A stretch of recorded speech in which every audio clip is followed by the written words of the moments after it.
things I've done in Minecraft. I'm bad. I'm dirty. I'm dirty. See, I can't join any of those, so I'm really pissed. I'll do it tomorrow though, and I'll make a video, but sure, let's do Roblox. Alright. You know what? I don't know what to do. Cause I'm confused. You know what? Let's do reactions to videos. Like, I have no idea what to do, so we're gonna do reaction to videos. Some of this stuff I don't even know. You know what? Maybe going through this. Okay, now, so it's 18 minutes long. Dear Diary, yesterday was so amazing. I met such a wonderful guy, and I know just how to get him. He'll be mine by the end of the day. I just know it. I'll tell him that I've solved the lore of his games and constructed a timeline. And once he's there, I'll have him. And once I have him, he'll be mine forever. There's only one thing that could possibly go wrong. This way.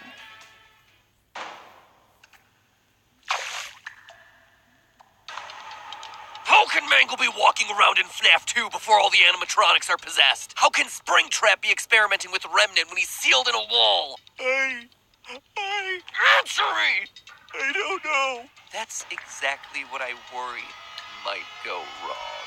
No! No! That's just stupid. Hello, Internet! Welcome to Game Theory, getting burned by hippos since 2018.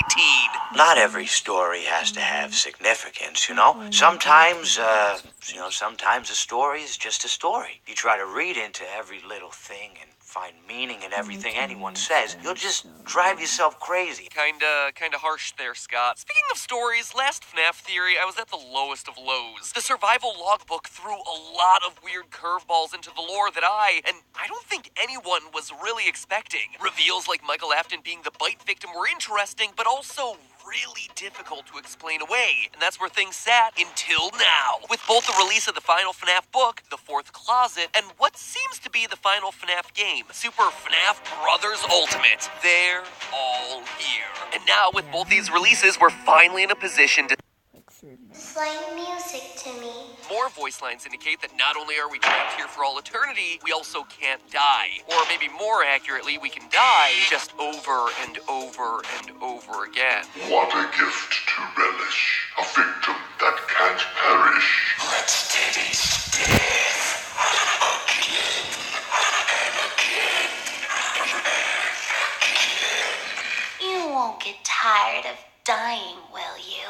By the way, for those of you who don't have an encyclopedic knowledge of every element of this franchise, that Toy Chica line is actually a fun little callback to one of my favorite moments in the franchise. Foxy Fighters, update 1.2 for FNAF World. You won't get tired of my voice, will you? So anyway, our character here is kinda screwed. Trapped for eternity in a never-ending cycle of torment and death. It should be pretty obvious what's going on here, but I think Jacko Chica really sums up the situation best. The fire within me burns eternal, and now you shall as well. That's right. We're trapped in heck. H-E double hockey sticks. Or toothpicks like my family always said, since we valued proper capitalization. And from there, it's just a hop, skip, and a karmic jump away from who we're playing as. None other than Springtrap himself, William Afton. Not only does a one-way ticket to hell follow up on the advice Henry gave us from FNAF 6, Although for one of you, the darkest pit of hell has opened to swallow you whole. So don't keep the devil waiting, friend. but more voice lines in Custom Night confirm our relationship to each of these characters. We know who our friends are, and you are not one of them.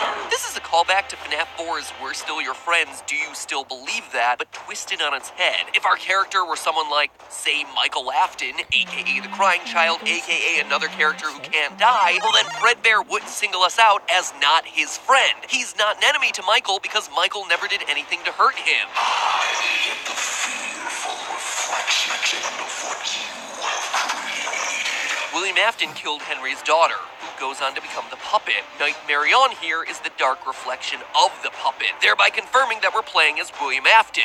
Even Ballora offers some clues that we're playing as William. Admit it. You wanted to let me in. Ballora's song and sister location was all about William hiding behind walls in the aftermath of his child's death, which left an empty room and an empty tomb in his life. All I see is an empty room. No more joy, an empty tomb.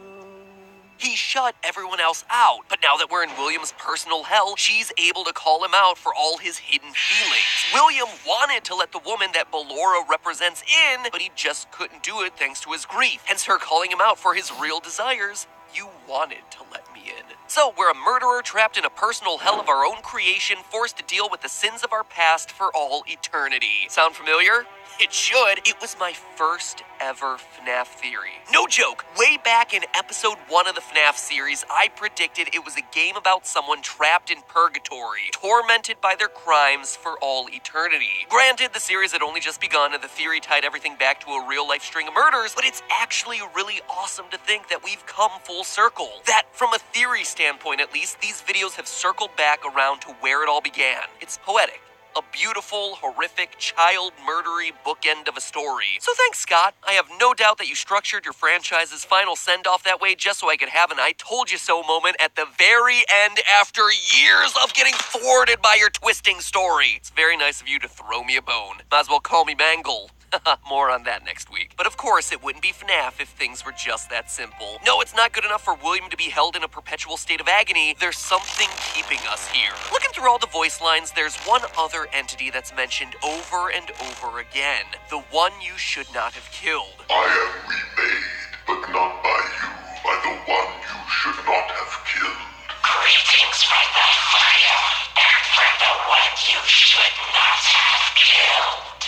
Excuse me, what? The one I shouldn't have killed? You mean Voldemort? Oh, sorry. Got him confused with Who Must Not Be Named. But seriously, the one I shouldn't have killed in a franchise piled high with underage bodies. Okay, yeah, sure. All those other kids, nah, they deserved it. But that one right there, yep, shouldn't have touched him. Now you're damned for all eternity. Sucks to be you.